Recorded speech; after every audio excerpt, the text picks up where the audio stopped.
Oke, baik. Selamat siang semua. Siap. Semua sehat toh? Sehat. Ada semangat untuk belajar hari ini? Ada. Iya. Baik, jadi pertama-tama kamu cek hati-hati semua hari toh? Tidak ada. Jadi yang kita tidak hadir itu nanti kalau kita isi absen ya. Ya, Pak. Ya, baik. Jadi mengawali pembelajaran pada hari ini sebagai mahasiswa yang Maha Esa, kita patut bersyukur sebelum memulai dengan akhidat.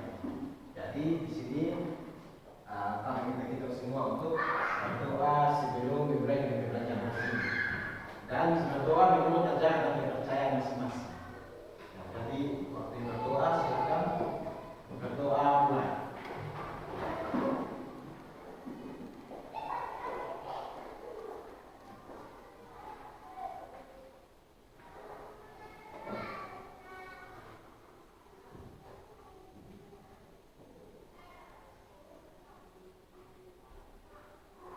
Oke, berdoa selesai. Jadi khususnya pada pembelajaran kali ini, sebelum kita mulai dengan materi, kita akan sama-sama melakukan peraturan kelas, menciptakan peraturan kelas, di mana kita yang sama-sama bersepakat untuk melakukan peraturan kelas. Jadi yang pertama Pak, kita semua untuk minimal aturannya 2. Dan pembelajaran hari ini kita memiliki peraturan. Bisa paham dong? Bisa, Pak. Jadi coba kita sepakat. Kira-kira aturan yang pertama apa yang harus kita ya? Pertama apa? Konsisten waktu. Ya, kita konsisten waktu. Ya, catat. Aturan pertama adalah konsisten Waktu. Oke, satu lagi tambah minimal 1. Oke, ada yang mau usul lagi dong? Ada. Oke, silakan. Wajib menjawab pertanyaan yang diajukan dalam guru. Oke, berarti anak-anak wajib dijawab pertanyaan yang diajukan oleh Guru. wajib ya? Berarti bisa, harus bisa. Ya, Pak. Iya. Oke, kita langsung mulai saja. Jadi materi Pak kali ini yaitu makna persatuan dalam keberagaman. Ada yang sudah pernah dengar tentang keberagaman? Ada kok? Oke, kalau tidak ada, hari ini kita akan menggali dan tahu bersama apa makna persatuan dalam keberagaman, khususnya di bangsa kita Indonesia. Simak perhatiannya. Ya, Pak. Ya, jadi dalam pembelajaran hari ini kita memiliki tujuan pembelajaran. Yang pertama, kita harus mampu menjelaskan makna persatuan dalam keberagaman secara sederhana. Ya, Jadi Pak. nanti kita tarik pembelajaran ini dalam konteks sederhana. Yang bisa kita pahami. Bisa. Bisa, Pak. Ada dia punya contoh yang kita bisa baca. Coba kita buku walaupun kita berbeda. Itu sederhananya begitu ya. Yang kedua menyebutkan contoh sikap persatuan di lingkungan sekolah. Itu kita sudah tahu semua contoh-contoh persatuan yang biasa kita lakukan di sekolah kita. Bisa. Bisa, Pak. Oke, yang ketiga ya seperti yang sudah kita lakukan, mengikuti aturan kelas dan memberikan sikap tertib selama pembelajaran. Berarti kita harus tertib dan disiplin terhadap aturan yang sudah kita sama-sama sepakati. Bisa. Kita lanjut. Oke. Oke, Susi yang catatan. Sudah, Pak. Jadi pertama-tama itu pentingnya persatuan. Jadi bangsa kita Indonesia ini memiliki sesuatu ini dari bangsa-bangsa lain yang demikian, yaitu memiliki ciri khas, yaitu keberagaman. Keberagaman itu kata lainnya perbedaan, kemajemukan. Nah, keberagaman seperti apa? Yang pertama itu keberagaman suku. Bisa apa Pak? Ya. Yang kedua itu agama, yang ketiga budaya, dan juga ras. Nah, kita akan mendalaminya satu persatu mulai dari suku, agama, budaya, dan latar belakangnya. Oke. Ya, yang pertama adalah persatuan dalam keberagaman suku. Di sini ada yang bisa bicara sedikit tentang suku. Nah, contoh suku di Indonesia. Contoh suku seperti suku apa? Ya, coba Mas Iwan. Ya, jadi menurut data Badan Pusat Statistik 2010 menunjukkan lebih dari 1.340 suku di Indonesia, kita punya bangsa. Jadi ini yang ditanya oleh BPS. Yang pertama itu suku Jawa. Jadi suku Jawa itu menurut data BPS itu dia sudah 40,2%. Sangat banyak ya. Yang kedua suku Sunda, yang ketiga Batak dan Betawi. Nah kalau di NTT itu banyak suku Sabu, suku Rote, apa lagi? Yang anda tahu? Suku Flores, apa lagi? Sebut saja. Rote. Nah di sini menunjukkan bahwa di NTT saja tidak hanya ada satu suku, tapi ada banyak Suku. ini suku Rote, Sabu, yang sudah tadi ada sama-sama. Ya, nah di sini setiap suku itu memiliki perbedaan masing-masing simbol. Contoh rumah ada, di sini rumah ada pro contohnya. Ya pasti berbeda dengan yang ada di Aman Lumba. Ya pasti beda dengan yang ada di Amanat. Nah, disinilah letak perbedaannya. Namun di sini kita harus tahu bahwa perbedaan ini bukan sebuah hal yang untuk dibercanda, tapi untuk mempersatukan kita. Jika kita kelola dengan baik, contoh kita sudah bisa lihat rumah di sini, ini berbeda atau sama? Berbeda. Dari 1, 2, 3 itu memiliki perbedaan. Jadi itu kebetulan tentang persatuan dan keberadaan suku. Bisa mengerti kok? Bisa sama. Apa ada yang mau bertanya lebih dalam tentang suku? Bisa. Oke, kita lanjut ya. Ya, jadi, nah, kenapa di Indonesia ini Indonesia ini adalah negara yang beragam? Ada beberapa faktor penyebab Indonesia ini menjadi negara yang macam negara yang memiliki yang pertama itu letak strategis wilayah. Ada yang tahu letak strategis wilayah Indonesia ini ada di letak strategis yang bagaimana? Ada yang itu berdasarkan Indonesia. Coba baca. Ya, Indonesia diambil oleh bahasa samudra dan dua. Ada yang tahu bahasa samudra dan dua apa? Samudra. Ya, tahu. Belajar di tes. Oke, jadi Indonesia diambil oleh bahasa samudra dan dua. Dua samudra itu samudra Pasifik dan samudra Hindia. Karena tidak. Ya, kalau benua-nya benua Australia dan benua Asia. Jadi Indonesia ini berada di ASEAN. Jadi setiap calon negara itu kan pasti dilalui oleh bangsa-bangsa dari luar. Maka Afrika untuk kita ini bisa beragam. Bisa apa? Bisa Pak. Faktor yang kedua itu perbedaan kondisi alam. Perbedaan kondisi alam itu contohnya di BTS. Apa sudah dikatakan itu kondisi alam berbeda? Berbeda Pak. Berbeda ya. Tetapi di mana? Tandingan tandus. Ya, rata-rata orang hebat itu kemudian kita pakai kondisi alam. Kalau kita sebut ada daerah dingin, ya itu contoh sebenarnya begitu kondisi perbedaan kondisi alam itu yang mempengaruhi sehingga bangsa Indonesia ini beragam atau memiliki banyak perbedaan dari suku, agama, ras dan lain-lain. Coba kita bisa nanti bicara apa ya? Yang ketiga negara kepulauan. Ya, Indonesia ini bukan hanya memiliki satu pulau, tapi memiliki banyak pulau. Coba sebutkan pulau-pulau yang ada di Indonesia, khususnya di Indonesia. Bisa. Contoh Pulau Rote, ya. Pulau Flores, Awal, ngerti? Ngerti Pak. Kamu tidak apa juga pulau-pulau yang ada di Indonesia. Ya, jadi pulau itu memang dari Sabang hingga Merauke dan kaya akan sumber daya alam. Jadi dari Sabang itu mana? Sumatera. Ya. Merauke lagi Papua. Bisa apa? Ini faktor yang ketiga. Faktor yang keempat itu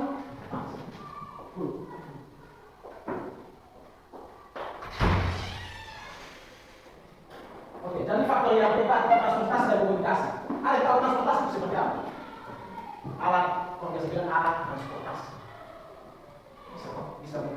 Alat transportasi yang kita motor, iya. Masih kita bisa alat transportasi. Alat transportasi dan komunikasi. Contoh, di Kupang itu alat transportasi beda dengan yang ada di Jakarta. Iya Pak. Di Kupang ada kereta. Tidak Pak. Ya, itu salah satu penyambungnya sehingga kita ini berani. Ada perbedaan. Ya, jadi bisnis yang Jakarta juga pasti bisa kita di Kupang tidak apa lagi masuk. Atau maksudnya kereta api? Tidak Pak. Itu faktor keempat. Yang kita lihat juga komunikasi. Komunikasi itu apa? Seperti handphone ya, alat komunikasi. Ya, dulu kita pilot tapi sekarang kita rata-rata sudah dengan web. Itu salah satu contoh alat komunikasi. Ya, itu adalah memang faktor penyebab negara atau bangsa kita disebut bangsa yang penuh dengan keberagaman. Sampai sini ada yang pertanyaan? Sebelum kita masuk ke poin ada? Tidak Pak.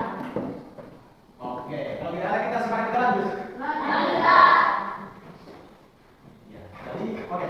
Nah, sekarang seperti tadi kita sudah sebut ada poin ya, disebut ambil perbedaan. Yang pertama persatuan dalam keberagaman agama dan kepercayaan. Nah, di Indonesia ini kita mengakui ada berapa agama? Enam. Yang pertama, Islam. kedua, Kristen Katolik. yang ketiga, Hindu. Kristen, oh, Protestan. kedua, Hindu. kelima, Buddha. Dan iya. Oke.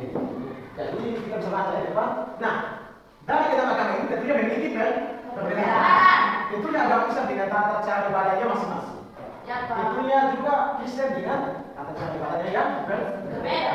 Nah, di sini kita diajarkan untuk menghargai berdasarkan Bhinneka Tunggal Ika. Bhinneka Tunggal Ika artinya berbeda-beda tetapi tetap satu jua. semua yang kita ikut ya. Kita ada agama dan kita wajib untuk menghargai agama-agama yang lain. Coba kita menghargai agama-agama yang lain itu seperti apa? Dalam bentuk apa? Menghargai cara ibadahnya. Ya, contoh kita menghargai agama lain yang sekarang menghargai hari raya. Contoh kita menghargai Kristen itu apa? Itu mereka harus menghargai. Cepat. Bisa Pak. Tapi setelah ini kita harus belajar untuk saling Menghargai. Tidak boleh ada agama lain daripada kita bilang kita olok atau kita yang boleh tercium itu tidak boleh melanggar. Ya tidak sesuai dengan semua yang kita yaitu Bhinneka Tunggal Ika. Oke, kita lanjut. Berarti kita sudah paham tentang keberagaman dalam hal agama. Ya Pak. Bisa Pak. Oke, kita lanjut lagi yang kedua. Bersama dalam keberagaman ras. Coba kita lihat gambar. Tadi kita gambar apa? Tangan. Ya, dengan berbagai macam kulit. Jadi ras itu sevisi. Iya Pak. Coba kita dilakukan. Yang tidak kita di sini ada perbedaan. Ada. Coba. Yang lain kulit itu yang Iya. lain. Ya, itu kita bisa sebut doang. Jadi ada ras dan identitas itu adalah perbedaan sevisi. Ada yang berwarna seperti ini. Ada yang bermuka warna kulit terang dan gelap. Ya, ada yang matanya berwarna hitam, coklat biru. Ini ada warna hitam, coklat biru. Ya, ada biru. Bentuk hidung. Ada yang mancung, ada yang pendek. Ya, itu perbedaan kita.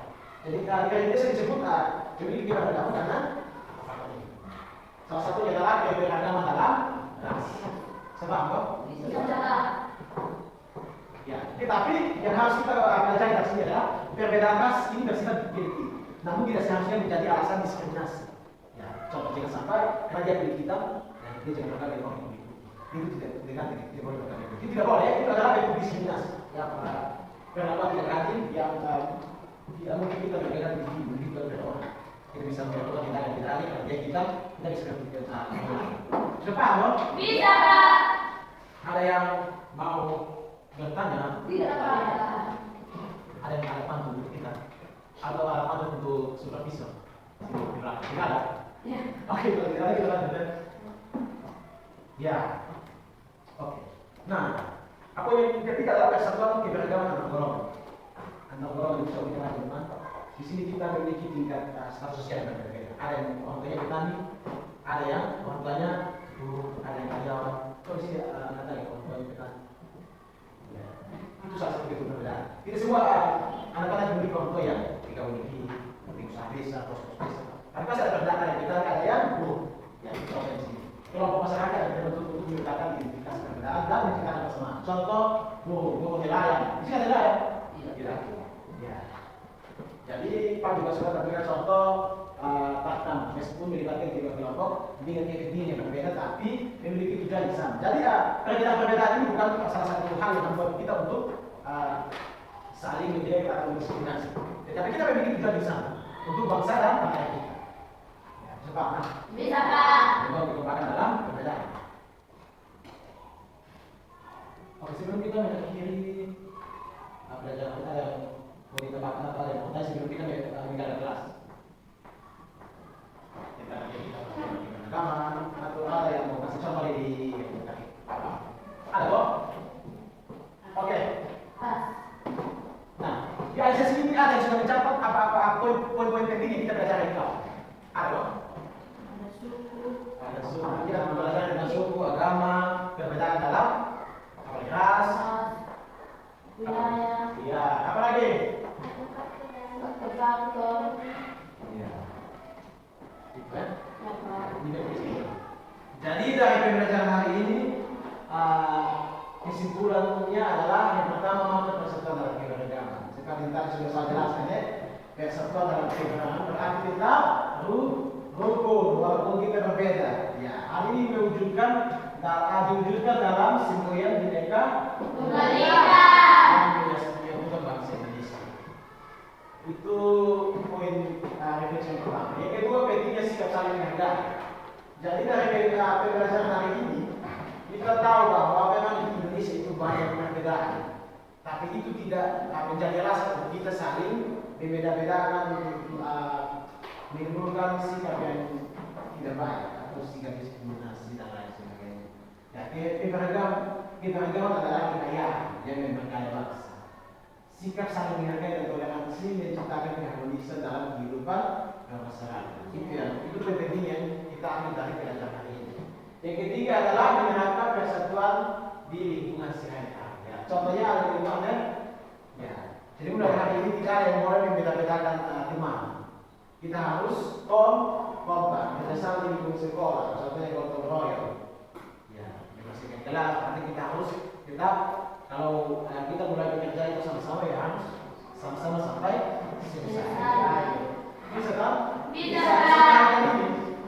Bisa. Oke, ketiga kita sekolah praktis seperti tangan contoh. Ya, jadi intinya bahwa kita harus bekerja sama, saling menghargai satu sama lain. Kami menghargai anak-anak juga menghargai. Ya, mungkin cukup sudah dari kita, apalagi kalau ada yang bertanya. Tidak ada? Tidak ada. Oke, kalau tidak ada, maka tadi kita sebelum mulai pembelajaran kita kan berdoa kan? Ya, Pak. Maka kita harus menyelesaikan dengan doa. Maka sebagai tanda simbol persatuan, Pak, begitu saling menghargai kita lalu kita berdoa. Itu bagian pepegang tangan lalu berdoa sebelum kita berdoa. Iya. Oke. Jadi masing-masing berdoa menurut ajaran dan kepercayaan masing-masing dan jangan lupa kita tetap saling menghargai. Oke, waktu berdoa mulai.